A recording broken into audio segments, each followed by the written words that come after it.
This is a copy of Norma's bank statement. This is not my account. I didn't have an account at TCF. We can clearly show that Mary Baravikas' bonds were cashed into Norma's account. The checks were made from my account and cashed by Nick and Perry and Zoe. This is a notice that the mortgage has been signed into the name of Norma Toliopoulos and it is being foreclosed upon. John and his mother went out and took out a $67,000 mortgage on it that I had no idea about, but yet my signatures are on papers that were used to get the mortgage. The allegation is that the signature on that document was fraudulently obtained. No. She had cataract surgery. They knew that I was authorized to sign for her. When she fled Chicago after being accused of this crime, she left behind a letter in the safe deposit box.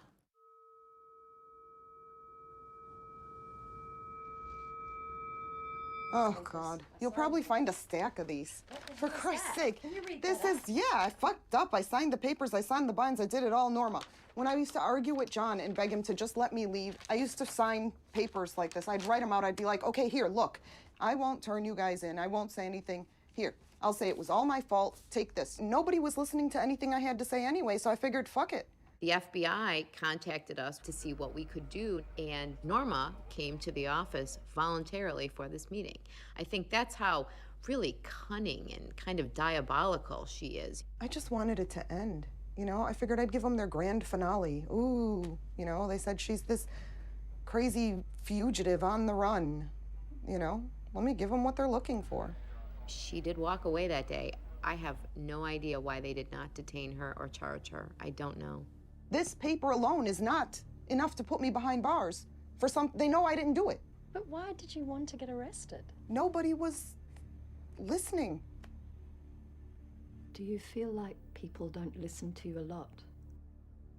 What I mean by nobody was listening is I had sent this stuff to the feds years before this. You know? And nothing had happened. I sent them letters saying, look, I'll come back and do whatever you want. Just guarantee me safety for me and the kids. Nobody was listening.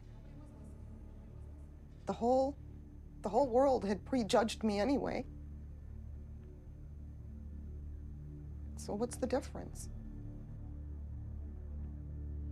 There is no real Norma.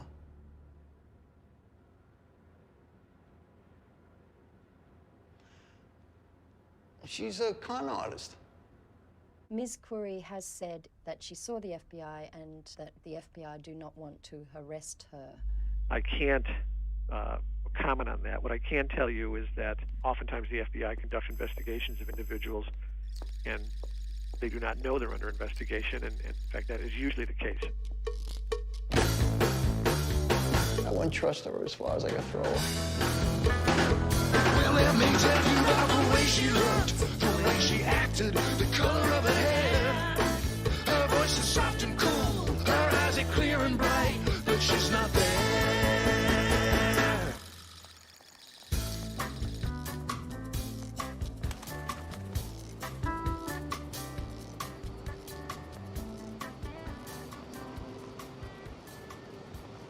Okay, so what's that? Conviction records of John and my father. What for? For domestic violence, battery, and for the other thing that my father did. It had started when I was about 4, and I told when I was 17. I mean, just like one of the investigators used to say, when they were sitting there and questioning, and they said they wanted specifics. How many times did he touch you like this, or how many times did he do this? And I stopped him and I asked him a question and I said, are you married? And he said, yeah. I said, how many years have you been married? He said, 10 years. And I said, in those 10 years, how many times have you fucked your wife? And how did your mother take it? First thing she said to me when I first told her was, you have to tape record him talking about it because nobody's going to believe it. So I took the mini tape recorder and that was part of the hardest thing because I actually had to confront him. You know, he admitted to it. I was crying on the tape and I was telling him, you know, I wanted him to stop. And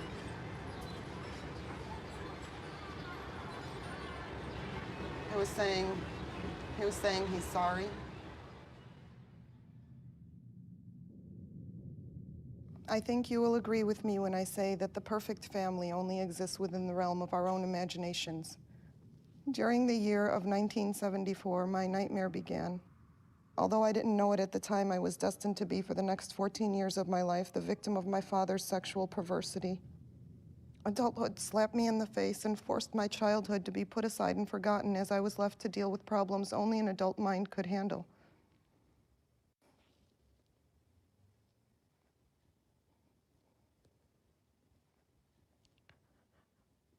I was a child, trapped in an adult world of hate, abuse, and confusion in which I had no way out.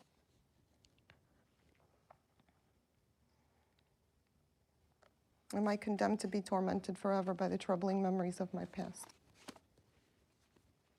Well, some of these people who have suffered childhood injuries retreat into fantasy as a way of protecting themselves. To protect secrets, you often have to tell lies. So a climate of lying and secret keeping becomes a part of the fabric of the family and provides a model for the child as they're growing up. And the child needs to create a sense of control over the situation. Fantasy may be one way to do it.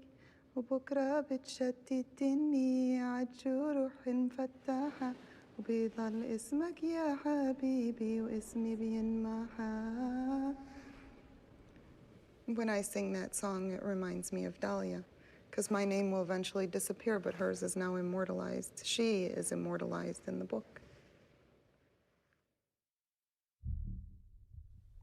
You're not going to get one version of the truth ever about anything, because life is a paradox. Me and you can sit and watch a car accident. We're going to have our own interpretation of what we just experienced. And yet in there, somewhere, lies the truth. You know?